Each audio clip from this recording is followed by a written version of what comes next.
নমস্কার, রাধে রাধে শ্যাম, রাধে রাধে। প্রথমে যেটি দরকার ছিল তা হলো অর্জুনের মনকে শান্ত করা। ভগবদ গীতা।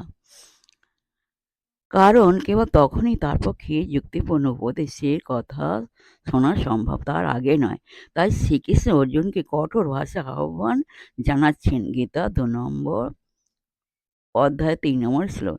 হে অর্জুন, ক্লীবভাব আশ্রয় করো না। এইরকম কাপুরুষতা তোমায় শোভা পায় না। হৃদয়ের এই তুচ্ছ দুর্বলতা দূর করে উঠে দাঁড়াও ও তোমার কর্তব্য সম্পাদন করো। এই অপমানে যথাযথ ফলই ফলল। অর্জুনের মন শান্ত হয়ে গেল। কারণ আরও অগ্রসর হলে আমরা দেখি অর্জুন স্থির শান্ত হয়ে যাচ্ছেন এবং শ্রীকৃষ্ণের সঙ্গে তাঁর কথোপকথনে একটা যুক্তিবত্তা দেখা যাচ্ছে।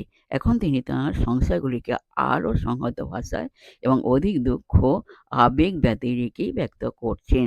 তিনি বলেছেন 2 নম্বর অধ্যায় 4 নম্বর শ্লোক।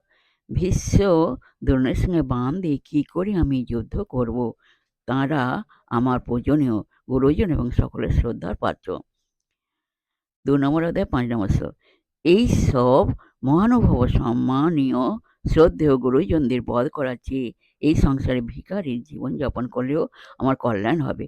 আর শত্রুপক্ষের বলে তাদের বধ করলে আমি যে ধন সম্পদ ও কাম বস্তুরূপ ভোগ বিষয় পাবো সে সবই হবে রক্তমাখা। আমি সম্পদ ও ভোগ সুখ অর্জন করবো, কিন্তু তা হবে নিজের আত্মীয়স্বজন এবং নিরীহ মানুষের রক্ত সঞ্জাত। রাধে রাধে।